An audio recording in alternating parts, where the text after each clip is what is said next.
23rd, 2012. Sample Recovery Unit Team Lead Fisher Case reporting on Subject 17, Desmond Miles. The subject was deceased and unattended. The time of death was placed around 00 hours and 7 minutes, with conditions favorable for DNA sample recovery. We had some initial concerns about interference in the vault, but given the skill and talent of this team, we were able to capture useful data. I personally retrieved the subject's backpack and extracted a number of objects of interest to undergo detailed analysis.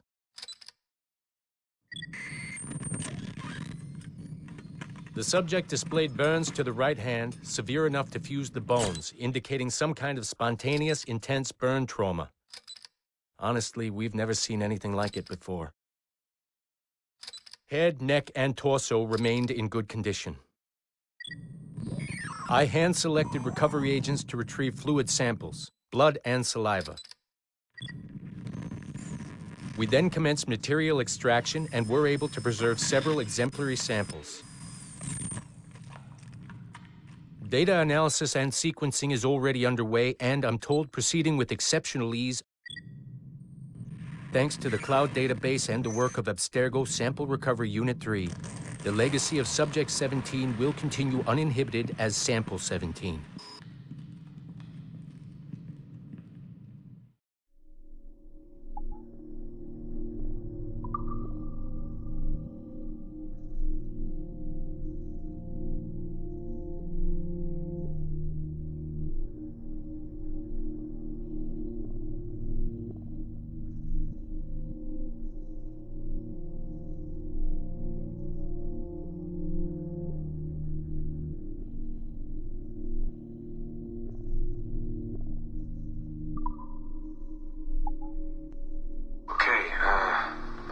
This is on. I don't think I've ever used this phone more than a few times to record anything. Hey, Dad. So, we're all here in New York at the motel. It's Queens, actually, in Astoria, near the NQ. Rebecca's off getting batteries for something. Sean's in his room doing whatever Sean does. And, you're out getting some food. Me? Well, I'm supposed to be getting ready to break into some offices in the financial district. Feels just like prepping for one of your old training drills, actually. 10 years go by, and then you show up, and it's like I was never gone, and we're right back to the ball busting and the conspiracies and the paranoia. Only this time, I believe you. I believe every word. Even think you know the half of it. I don't think you know how much I've seen. How much I've learned in just a few weeks. Everything, really. I feel like I've lived 1,000 years, or 10,000 maybe. It's impossible to explain. But when you see that much of the world through the eyes of so many, you can't help but be sad. To see all these incredible, intelligent people fight the same battles, make the same mistakes over and over again. Because culture and knowledge and history, these things, they aren't passed on through our genes. Every kid on Earth needs to relearn the basics.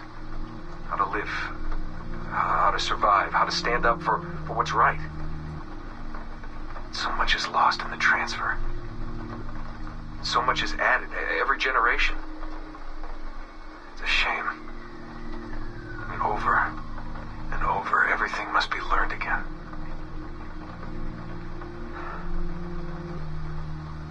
I met Clay, Dad. Clay Gesmerick, in the Animus. I knew him by his Abstergo handle, Subject 16. My predecessor. And he showed me things.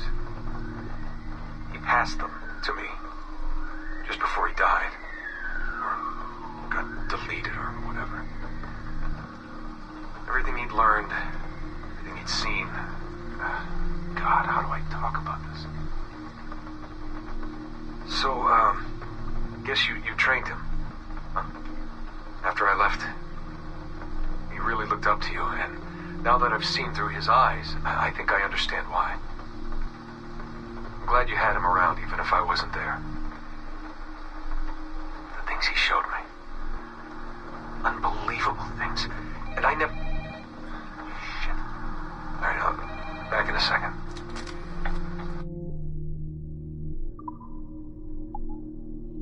Okay, it's been a few weeks since the last recording. Sorry about that.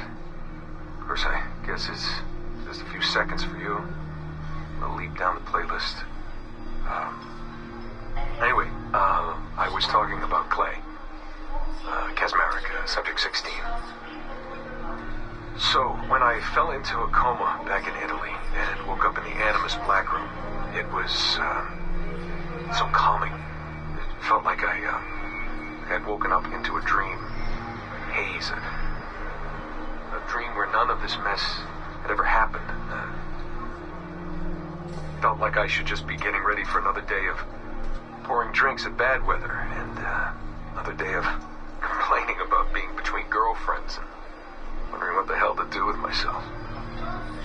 But when I saw Clay, just sitting there, it started to come back, you know, piece by piece. And when he told me about Lucy, fuck, you know, it hurt.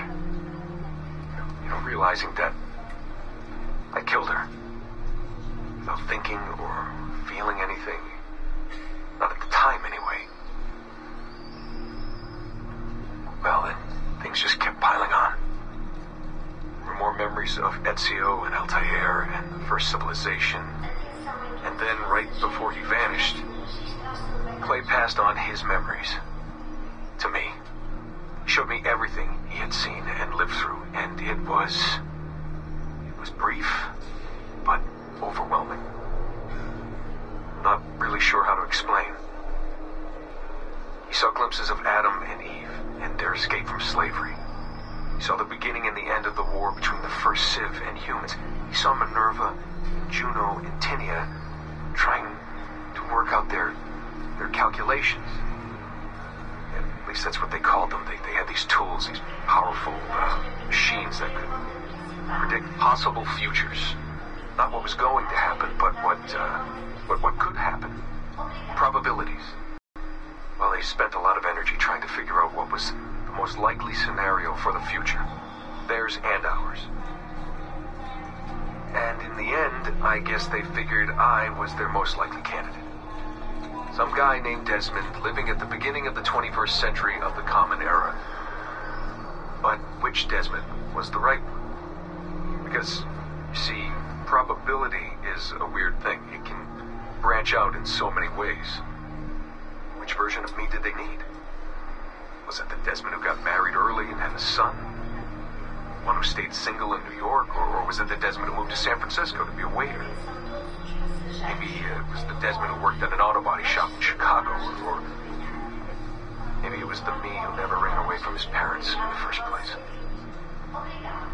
First Civ had countless variations to choose from, but in the end, the lucky one was me. I'm the Desmond their best calculations spit out. I'm the Desmond they left their messages for, and I guess I have to live with that honor. What an honor. Pretty tired. There'll be more later. Ciao. Hey, Dad. You know, it's funny. I have this memory of you, one I keep coming back to, and I always think about it when I'm working, or just before going to bed, because it, sort of calms me, I guess.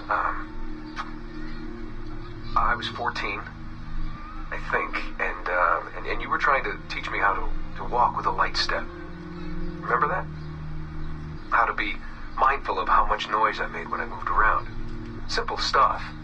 Stuff I understand now, but back then, I gotta tell you, I thought you were just being an asshole. So, you told me you were gonna go up to your room and sit with your back to the door and read a book. And you wanted me to wait at least 15 minutes and then sneak up there and tap you on the shoulder without you knowing. I even remember the book you were reading at the time, the one by Captain Johnson. And you warned me that if you caught me, we'd have to start all over. Then you went upstairs. And I waited. I waited, and I waited, and I waited. I waited 4 hours before deciding to go up. And even then, it took me 20 minutes to get to the foot of the stairs. And another 30 to get up them. And then 10 to get down the hall. And there I was at the door and peeked into your room. And I was so hoping that you'd be asleep. But no, you were still reading. And I just about shit myself. But 10 minutes later, I was just 5 feet away from you. And that's when I remember setting my foot down, and you flinched. Ever so slightly, you flinched. I thought maybe I'd imagined it, but I knew you'd heard me. You didn't say anything. You just checked your watch, you reached for your drink, you took a sip, and then you kept reading. But I knew I'd failed. You didn't say anything. I didn't understand why. Then I lunged and tapped you on the shoulder, and you turned around, and oh, fantastic, you said, and you scooped me up, and you gave me a big hug, and I didn't say anything. But Dad, I was so pissed off. I wanted to scream at you. I failed, and you knew it, but you said nothing. And I stayed mad for weeks. I thought you were patronizing me. I thought maybe you decided right there that I was never going to be the man you wanted me to be.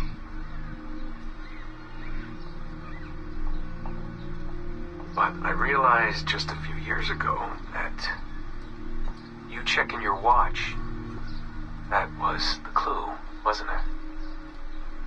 You let me win because I had been so patient. And I guess that impressed you. You know, maybe at that moment you thought it might be better to be my dad instead of my mentor. I don't really know. Maybe for you they're one and the same. You know, either way, I'm happy to know that both my mentor and my dad are looking out for me that day. I didn't understand that then. I think I do now. So, this will be a short one, Dad. Something to remember me by if things go south. If I don't make it out of the temple today. I've tried to be optimistic about all this, but I just can't. I think spending all this time at Connor's memories has made me anxious. I mean, his story is so painful in so many ways. Still, he never lost hope. Even when his faith in others eroded. I can only believe that what we are doing is the right thing, and that I can stop this disaster. I know this. I mean, the technology is there, waiting for us to use it. I'm the final piece of the puzzle. Or my memories. Some final piece of code to switch the whole thing on.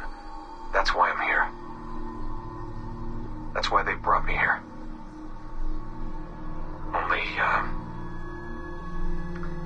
I don't know what I'll have to give up in return.